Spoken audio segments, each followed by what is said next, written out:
My mother handed me a faded dress and said, "You're marrying him. No more questions." I didn't even know his last name. I didn't even get a cake with my name on it. They called it a wedding. But it felt more like a funeral. And just when they thought they'd gotten rid of me, I learned the man they forced on me was richer than everyone in that room combined.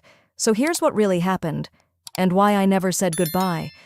Have you ever been told where you belong by people who never knew your worth? The morning my mother handed me the dress, it was still damp at the hem. A shapeless, yellowish thing with sleeves that didn't match and a neckline that sat wrong, like it had been sewn in a hurry by someone who didn't like me very much. She didn't look me in the eye when she said it. "You're marrying that man next Saturday. No more arguments." That was it. No, "How do you feel?" No, "Are you ready?" Not even a congrats. Just an order disguised as a blessing. I was 30, but in her tone I was still a child, a burden she couldn't wait to shove into someone else's arms. My father sat in his recliner as he always did, eyes glazed over the local newspaper like it held more importance than the life I was about to be thrown into. The only sound in the room was the ceiling fan clicking slightly out of rhythm. That, and the soft snicker from my sister Vera, who didn't even try to hide her smirk. "Don't forget to wash your hair," she said. "You don't want to scare him off?"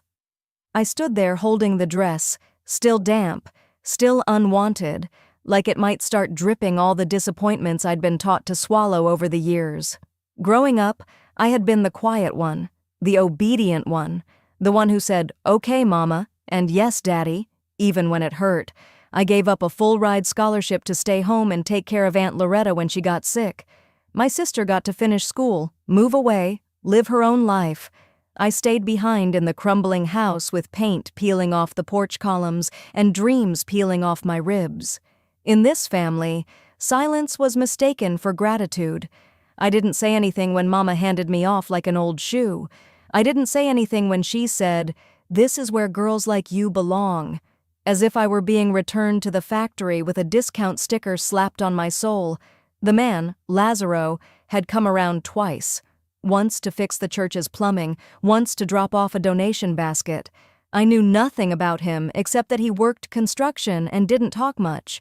That was good enough for them. A quiet man for a quiet girl. No questions asked. The wedding happened 5 days later. It was held in the small community chapel where the carpet smelled like mildew and the pews creaked like they were crying. There were no flowers, no music, no smiling cousins from out of town. Just the pastor, looking half asleep, and a handful of silent onlookers who came more out of habit than celebration. Someone handed out a folded paper program. My name was misspelled on the front. Ivona Grace Thompson. I pointed it out to Mama. She glanced, shrugged. "It doesn't matter anymore." Doesn't matter anymore. No speech, no toast, no photographs, just a nod from the pastor and a "You may go now," that sounded more like a sentence than a blessing. After we signed the license, I heard Mama lean toward Vera, her whisper sliding through the stale air like a blade. Thank God we finally got rid of her. And that was that. No hug, no ride home, no, "We'll miss you." They watched as I climbed into Lazaro's dusty pickup truck, the door groaning as I pulled it shut. My white dress, cheap, borrowed, too tight around the arms, wrinkled under the seatbelt as he started the engine. We didn't speak. The gravel road stretched out like a scar between the church and the rest of the world. I held onto my purse, though it barely held anything. No phone, no wallet. Just a single handkerchief. White cotton with a stitched letter E in one corner. Aunt Loretta gave it to me before she passed. She always said, "No matter what they take from you, keep something with your name on it." I clenched it in my fist as the truck rattled forward, kicking up red dirt behind us. I looked out the window but didn't see anything. Not the trees, not the mailboxes, not the sky. I just kept hearing Mama's voice. "This is where girls like you belong." I wanted to cry, but I wouldn't. Not in front of this stranger I was now legally tied to. Not in the dress someone else picked, not because they'd won. No, if I was going to cry, it would be in silence. And later. Lazaro drove with both hands on the wheel, eyes fixed ahead. He wasn't unkind, just unreadable. I wondered what he thought of me. I wondered if he knew I had no choice. I wondered if he even cared. I wanted to ask him, "Do you think I deserve this?" But I couldn't form the words. Instead, I sat still, let the ride take me, and counted the turns in the road like they were stitches I could one day pull loose. And that was the day I buried my voice in a wedding dress I didn't choose. And I didn't say another word for the next 4 hours. The truck rattled down the narrow roads that wound through woods and forgotten farmland. The hum of the tires against gravel was the only sound between us. I sat stiffly in the passenger seat, staring out at moss-covered trees that blurred past in slow motion. He drove steadily, eyes on the road, hands resting firmly at 10 and 2. Lazaro. My husband. We hadn't said more than 10 words to each other. I didn't know what town we were headed to. Didn't ask. I wasn't ready to care yet. He glanced at me once, then back at the road. Not with pity, just curiosity maybe. Like he was trying to figure out what kind of storm he'd just married into. This wasn't a honeymoon. This was exile. Hours passed, and the trees gave way to signs of life. Low fences, tidy lawns, pastel shutters on small homes. Savannah, Georgia. I caught the name on a road sign just as the sun dipped below the horizon. He pulled into a driveway behind a larger, whitewashed house and parked beside a small guest cottage tucked into a garden that smelled faintly of rosemary and rain. The porch light was on. The steps had no cracks. The windows were clean. I expected mildew and neglect. Instead, I found lavender and silence. Lazaro stepped out first, walked around, and opened my door without saying anything. I followed him inside, clutching my purse like it was the only thing I had left from the girl I used to be. The guest house had just one bedroom, a small living room, and a galley kitchen. Everything looked second-hand, but cared for.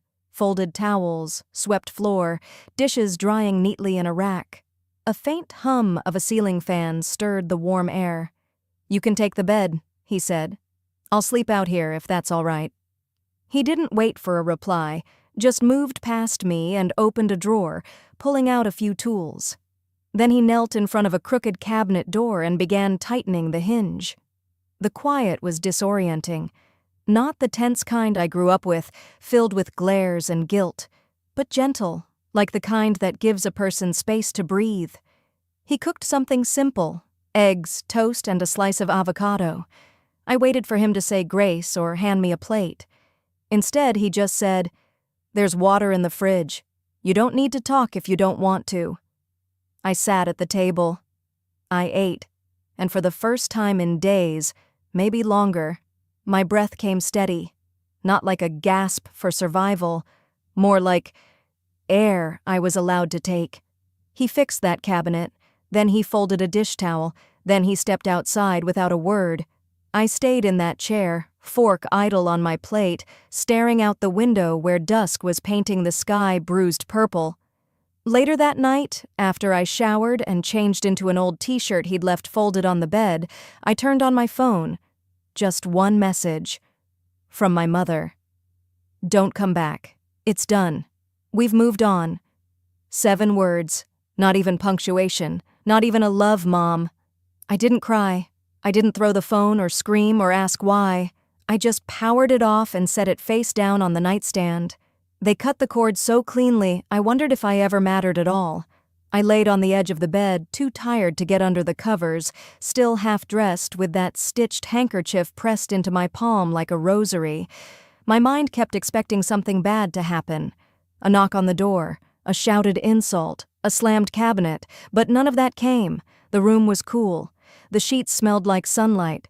I didn't dream of flowers or forgiveness that night. I didn't dream at all. I just slept, and that was enough. By morning, the sun had poured into the room like warm milk. I sat up slowly, the ache in my body less sharp than it had been. My eyes burned, but they were dry. The smell of toast reached me before I stepped out of the bedroom. On the kitchen table sat a plate of scrambled eggs and buttered toast. Steam still rose from the mug of coffee next to it. Lazaro was outside, standing barefoot in the small patch of garden behind the house. He was watering the tomato plants with slow, even movements, like it was something sacred.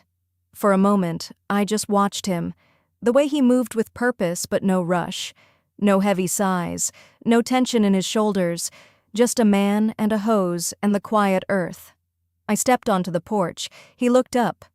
"Thank you," I said, my voice a little hoarse from sleep or disuse. "You don't owe me anything," he replied, setting the watering can down. "Eat while it's warm."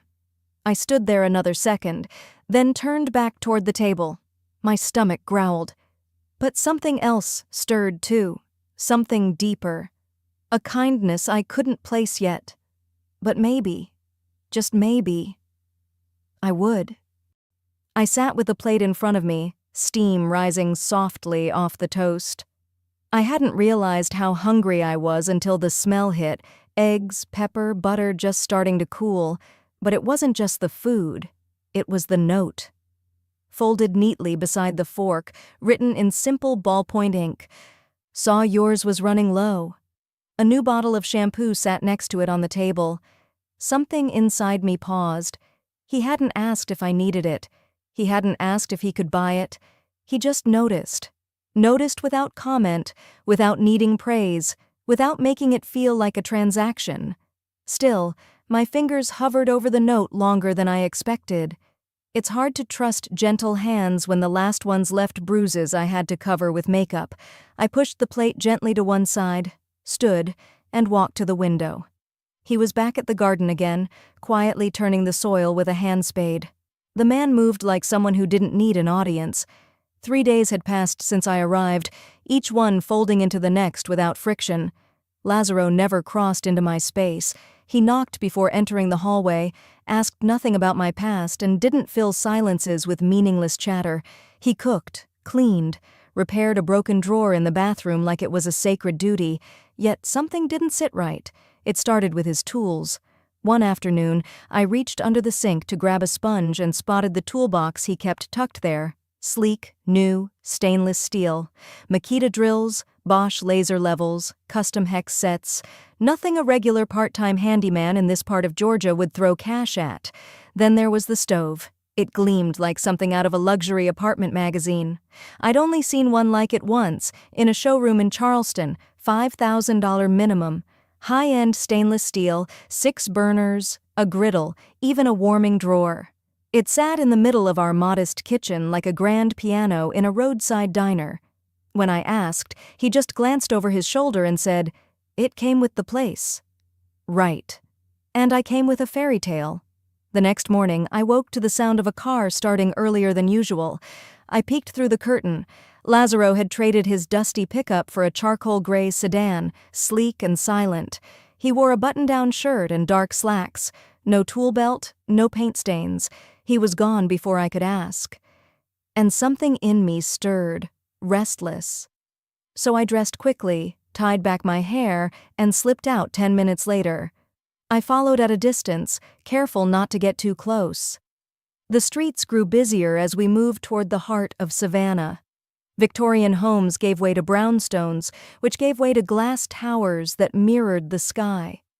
He turned into the underground lot of a high-rise building I'd never noticed before. Sleek, all black glass and metal edges, the kind of place where men in tailored suits drank $6 coffee and talked about hedge funds and hostile takeovers. I pulled up on the opposite sidewalk and waited. And then, there he was. Lazaro. My husband.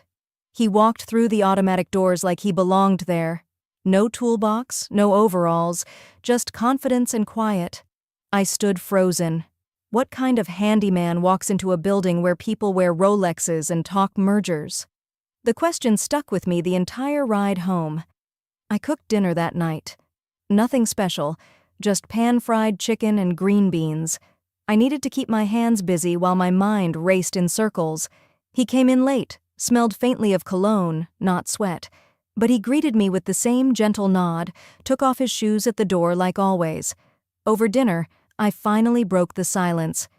"You said you fix things." He paused, looked at me, waited. "What kind of things are in that building downtown?" His fork hovered midair. Then, just as calmly, he set it down and offered a half smile. I fix what people break when they forget what matters.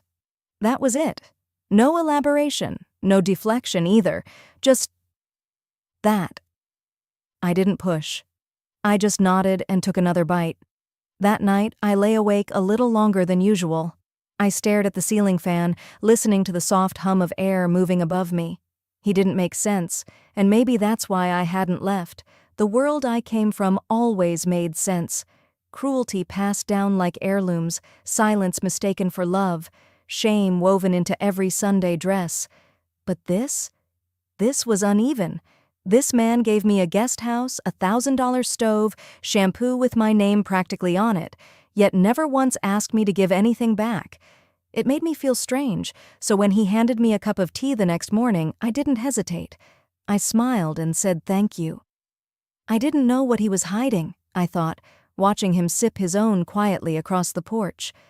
But for once I didn't want to run. I wanted to wait. Though Lazaro didn't stop me. He just leaned in the doorway that morning, arms folded, his eyes steady as always. "You don't owe them anything, Ivania." I zipped the side of my dress slowly, letting the words hang in the quiet room. "Maybe not," I said, "but I still want to believe they'll look me in the eye this time." He didn't nod, didn't shake his head either, just stepped aside and let me pass. The drive from Savannah back to Mississippi felt longer this time, though it was only 5 hours. My hands were cold against the steering wheel, even with the sun out. Lazaro had offered to come with me. I told him no. "They said it's just a small celebration for my sister," I had explained. "No need to make it a thing." But the moment I pulled up to the house, my childhood home, now freshly painted in a trendy, soft gray with white shutters, I knew something wasn't right. There were 3 rental cars parked out front and a valet in a vest. A valet in Jackson. I stepped inside to music, clinking glasses, and the unmistakable scent of catered food. The furniture had been replaced, modern, white, cold. Gone were the doilies, the rocking chair, and the faded portraits of my grandparents. My mother saw me, or rather, she looked through me. "Oh," she said flatly, "there you are." There was no hug, no kiss on the cheek. She gestured vaguely toward the back patio. "They're all out there. Try not to make an entrance." Try not to make an entrance, at an event I was invited to. I walked through the living room. No one turned, no one said my name. One woman glanced at my shoes and whispered something to her friend. I held my small, wrapped gift tighter. I'd spent the past week stitching a linen wall hanging for my sister, her favorite verse embroidered carefully by hand. I don't even remember what it said anymore, only that I chose the thread color to match the curtains from her old room. Outside, my sister stood near a glass table piled high with gift bags, Gucci, Louis Vuitton, Saks. I placed my handmade present beside them. It looked out of place, like I did. My sister turned, flicked her hair over one shoulder, and offered a smile that didn't reach her eyes. "Didn't expect you'd actually show." "I was invited," I said evenly. "Technically." She was wearing white, as if this were her wedding and not just a celebration of her promotion. Someone handed her a champagne flute. She didn't offer me one. Eventually, the crowd hushed for the big reveal, a 2-tiered cake covered in pink sugar roses. In gold script, it read, "To our beautiful firstborn." I blinked. Just that. Not our daughters. Not even her name. Just firstborn. My throat tightened, but I said nothing. Someone laughed. "Well, you're not the one people came to celebrate," my sister said sweetly, and a few nearby guests chuckled. I stepped back, bumping into a waiter. I mumbled an apology, though he barely noticed me. Later, one of my mother's old friends approached her near the punch bowl. She was smiling, nodding, holding a paper plate of cake. "You must be so proud of your daughters," she said. My mother didn't hesitate. "I only have one daughter. The other..." She was a lesson we had to learn the hard way. My body went still. I didn't drop my plate. I didn't storm out or yell. I just stood. The edges of the world muffled, like I was underwater. I saw a teenager snap a photo with her phone. I heard the fizz of the soda fountain and the faint buzz of summer bugs outside. I carried my plate to the kitchen. Quiet, careful, set it in the sink, and turned to leave. As I crossed the hall, I heard her voice again, my mother's, low but not soft. "She's just a charity case, you'll see. This won't last." The hallway blurred. My feet moved on instinct. I didn't know if I was shaking from rage or grief, but I knew I couldn't stay another second. I stepped into the cool air of the porch, leaving behind the lights, the laughter, the cake that never had my name. I didn't cry, but something inside me tore loose that night. The air in Mississippi was thick, but it was the silence back in Savannah that felt heavier. When I got home, the porch light was still on. Lazaro must have left it for me. I stepped inside quietly, like I didn't want the walls to hear me. The warmth that once greeted me felt like it had vanished, replaced by something too still, too polite. The kind of quiet that doesn't soothe, just reminds you how loud your thoughts can be. There's a silence that heals, I remember thinking, and then there's the kind that tells you you don't belong anywhere. I hung up my bag and went straight to the back room, not bothering to turn on the lamp. Lazaro had left a folded blanket on the edge of the bed and a cup of tea, still warm. Chamomile, my favorite. He always remembered. I didn't drink it. That night I didn't talk much. I didn't explain what had happened. Lazaro didn't ask. Instead, he made dinner. Something simple: grilled chicken, sweet potatoes, a salad with slices of peach. He placed the plate on the table without a word and sat across from me, reading something on his phone. No questions, no performance. "You didn't have to go," he said finally, not looking up. "I know," I replied. He stood, walked to the stove, and poured the rest of the tea into the sink. "You don't have to explain anything, but you're not a ghost here. You can exist." That somehow made it worse. Because if he had pushed, if he'd demanded answers, stormed the room, accused me of bringing old pain back into his calm life, I might have screamed. Instead, I just nodded and went to bed. I didn't sleep. I laid there with my eyes open, replaying every word from my mother's lips. "She's just a charity case. You'll see. This won't last." The next morning, I was folding the blanket back into place when Lazaro tapped gently on the doorframe. "Invitation came for you," he said, holding a cream-colored envelope. "Well, for us, I think." It was heavy cardstock, thick and formal. "Dinner at the main house, Mr. Whitmore, the owner. Saturday at 7. "That's new," I said, frowning. "What's the occasion?" He shrugged. "No clue. Could be just neighborly politeness." I didn't answer right away. Saturday came fast. I wore a dark green dress, not fancy, just neat. Lazaro wore a blazer I hadn't seen before, charcoal gray and sharp across his shoulders. We walked across the lawn together, and for a moment I thought, maybe things are turning. The Whitmore home was grand, not in a flashy way, but like old wealth, polished wood, quiet servants, portraits that seemed to breathe. A woman in pearls opened the door. "Mr. Lazaro," she said brightly, eyes flicking over to me. "Oh, we weren't expecting a +1. That pause, the kind that lands like a slap just without the sound, my stomach tightened. Inside, as champagne flutes clinked and laughter bubbled from every corner, I drifted toward the back patio. I didn't want to hover. I just needed a moment. That's when I heard it. "She's just a guest, right?" a voice whispered behind a folding screen. "I mean, we only invited Mr. Lazaro. She's not expected." I didn't stay to hear the rest. I found the powder room and locked the door. Stared at myself in the mirror, skin too pale under the lighting, eyes too tired, shoulders pulled tight like I was bracing for another blow. I pulled the handkerchief from my purse, the one with the stitched E. The only thing I had taken with me the day I left that church in Mississippi. "Am I invisible even here?" I whispered. It wasn't dramatic. I didn't throw anything. I didn't sob. But the tears came. And this time, I let them. I sat on the floor, knees drawn up, and cried the way you do when there's nothing left to pretend. When the storm quieted, I fixed my face and walked out. Dinner continued like nothing had happened.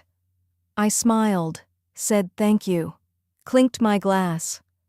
Later that night, back at the guest house, I stood by the sink washing off my makeup when Lazaro entered. I didn't turn around. "If you want a clean life," I said softly, "you can have it. I won't be the stain they warned you about." He said nothing. Not that night. But silence, I was learning, could hold more than just absence. Sometimes it held the weight of a decision not yet spoken. I didn't wait for his answer that night. After I said it, "I won't be the stain they warned you about," I just walked away. Into the bedroom, into the dark, into silence. But silence doesn't mean stillness. I didn't sleep. My body lay still, but my mind was pacing, questioning, reliving. That night wasn't heavy with sadness. It was bitter, sharp. By morning, the air outside had cooled. Spring in Savannah carried this strange sweetness, like jasmine trying to grow through cement. I stood in the kitchen pouring coffee when Lazaro walked in, buttoning the cuff of his sleeve. "You're up early," he said. "I don't sleep much lately." He reached for a banana, peeled it without looking at me. "There's a dinner tonight at the Whitmore house. They asked if I'd bring someone." I turned skeptical. "They asked for me?" He paused. "They said +1. I said your name." I took a sip. "That's not the same." "No," he agreed, "but it's a start." That evening, I stood in front of the small mirror in our hallway and tied my hair back into a simple knot. No makeup, no ornaments, just the stitched handkerchief tucked neatly into the sleeve of my dress. Navy blue, plain, but dignified. I didn't dress to impress anyone. I dressed to remind myself who I was. As we approached the estate, I felt my stomach tighten, not from fear, from clarity. "They don't have to expect me to exist for me to take up space," I murmured. Lazaro glanced over but said nothing, just held the door for me when we arrived. Inside, the same marble floors gleamed under soft chandeliers. A woman in a black dress rushed over, clipboard in hand. "Oh, thank goodness, Mr. Lazaro," she chirped. "We need someone to help plate the hors d'oeuvres. We're behind." She turned to me without even asking who I was and handed me a tray. "Just arrange them neatly, napkin under each." I looked at Lazaro, but he had been pulled aside by the host. I could have corrected her. I could have set the tray down. But I didn't. I took the tray, walked toward the kitchen, and arranged the shrimp canapes with deliberate care. Neat rows, small touches of parsley, everything balanced. "If I'm serving," I whispered, "I'll serve like a queen." I glided through the crowd, offering plates to men in cufflinks and women with diamonds. They barely looked at me. I didn't mind. The power of invisibility is that you hear everything. Halfway through the dinner, I heard the click of heels. A familiar gait, Vera. She entered like she was walking onto a stage, hair curled perfectly, a pearl set at her throat. She didn't glance at me, walked right past, her perfume blooming behind her like some expensive lie. "Darlings," she beamed to the host's wife, "you outdid yourselves." The host lifted his glass. "To new beginnings. To healing," Vera toasted. I kept moving. Plate in hand, silence in my chest. Then came the moment. Vera, reaching too far for a wine glass, tipped her flute. The red spilled across the tablecloth like a wound. People gasped softly. I stepped forward, pulling a clean napkin from the service tray. "Here," I said, holding it toward her. She took it, eyes still on the mess. "Oh, thank you, dear." I didn't move. "You're welcome, Mom." The word hit like thunder cracking through fine china. The room froze. She looked up, confused at first. Then recognition crept in, slow and stunned. "Ivania?" I smiled, calm, unapologetic. "Still just a stain, right?" I set the empty tray down on the table, turned, and walked straight out the same door she came in. No one followed. Not even the air moved. The door clicked softly behind me, the only sound in the world that didn't feel like a slap. I didn't rush. I didn't cry. I didn't even look back. I walked past the tall hedges lining the Whitmore estate like they were strangers. The night air smelled of magnolia and distance, thick and humid, but cleaner than the room I'd just left. By the time I reached the guest house, my phone buzzed. A text. From Vera. "You've embarrassed yourself enough. Stay gone." I stared at it for a moment, not out of surprise, but because it was the fastest she'd ever responded to me in my life. I didn't reply. I didn't even breathe hard. I deleted it like someone brushing lint off a shirt. Nothing to hold on to, nothing left to say. Lazaro was already inside when I returned. He didn't ask questions, just poured tea, set the mug on the small table beside me, and sat quietly on the edge of the couch across the room. I was still standing when he finally spoke. "You asked who I am," he said. "I think you're ready now." He didn't say it with drama, just a quiet sort of readiness, like he'd been waiting for this moment long before I knew it was coming. I sat down, let the silence answer for me. He leaned forward, elbows on his knees, hands clasped. "My last name isn't Denson," he began. I blinked. "What?" "It's Whitmore." I felt something shift in my chest. Not panic. Not even betrayal. More like a click, like a puzzle piece slipping into place. He continued. "My mother owns Whitmore Enterprises. Furniture, real estate, private equity. She wanted me to inherit it all. I said no." He wasn't dramatic about it. No flexing, no showing off. Just facts. "I started my own company. Small, quiet, sustainable. I didn't want her name on it. I didn't want hers, or mine, so I used Denson, my grandfather's name." I couldn't speak. The tea in my mug had gone cold. He looked at me carefully. "I never told you because I didn't want to test you. I just wanted to be around someone who didn't see a bank account." "And everyone else?" I finally asked. He shrugged. "They always wanted something, a position, a contract, a connection." His eyes softened. "You were the first person who didn't ask me for anything except peace, and space, and maybe a little grace." I laughed. Quiet, bitter at the edges. "Well, I guess I failed that tonight." He shook his head. "You didn't fail. You stood up. That's something most people never do." I sat back, still absorbing. And then I said it. The thing I didn't know I'd been holding in. "Then it's time they hear my voice too." He looked up, surprised. I stood, walked toward the little dresser by the window, pulled out the handkerchief, the one with the stitched E.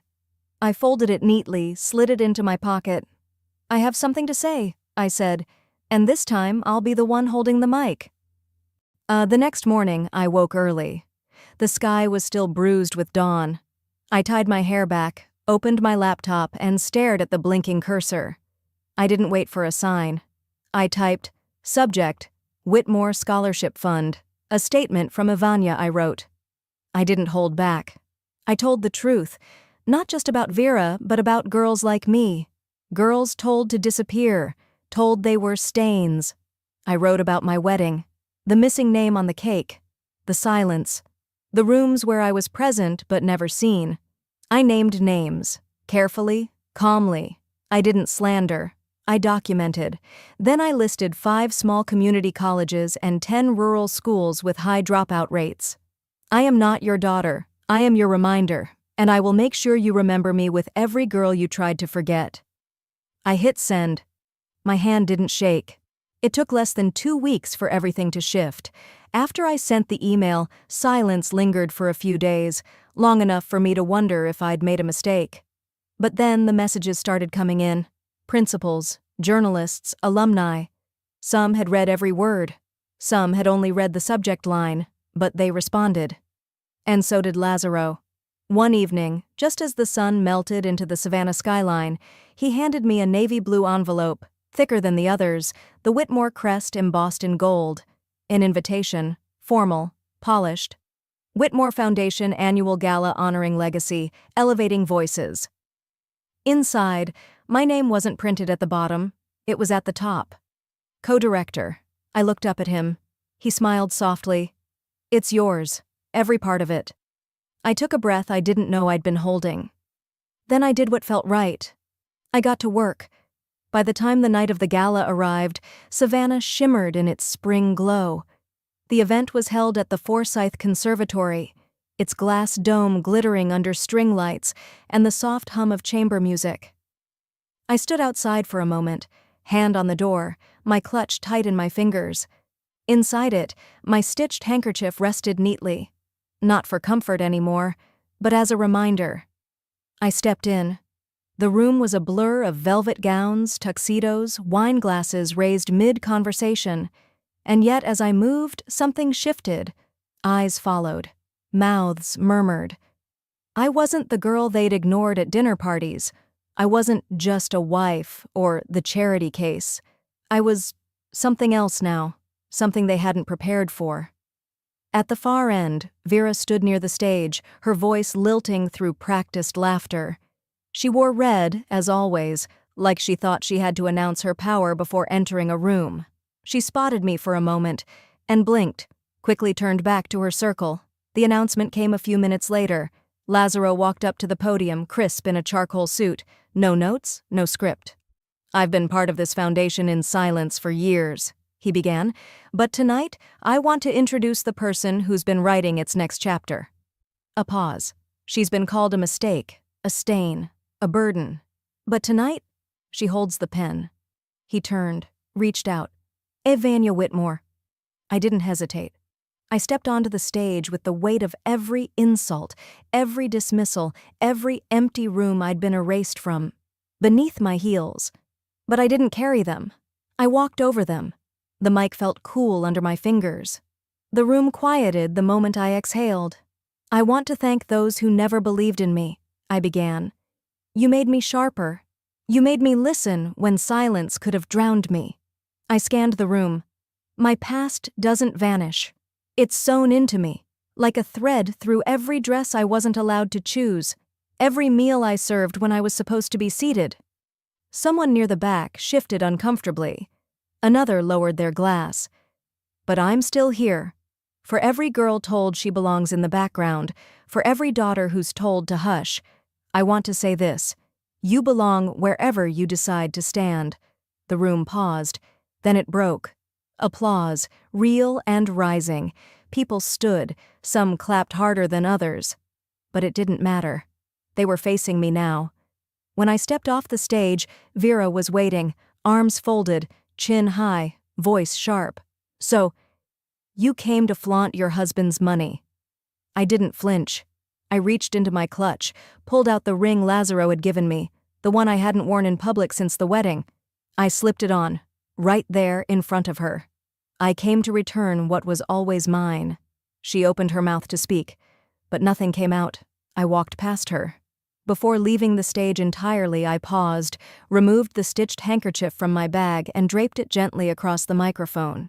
I didn't need it anymore, and this time, when the spotlight followed me, I didn't flinch. I woke before the birds, not because something was wrong, just because, for the first time in my life, my body didn't brace for the day ahead. There was no ache behind my eyes, no pit in my stomach, no need to rehearse answers to questions no one had ever cared to ask me, just quiet.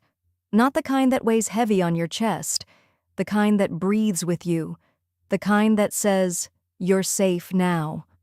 I stretched under the soft cotton sheets and listened. The wind outside stirred the trees lazily. A kettle whistled. Lazaro was up, humming in the kitchen, off-key but familiar, like the way some people misspell your name but still mean love when they say it.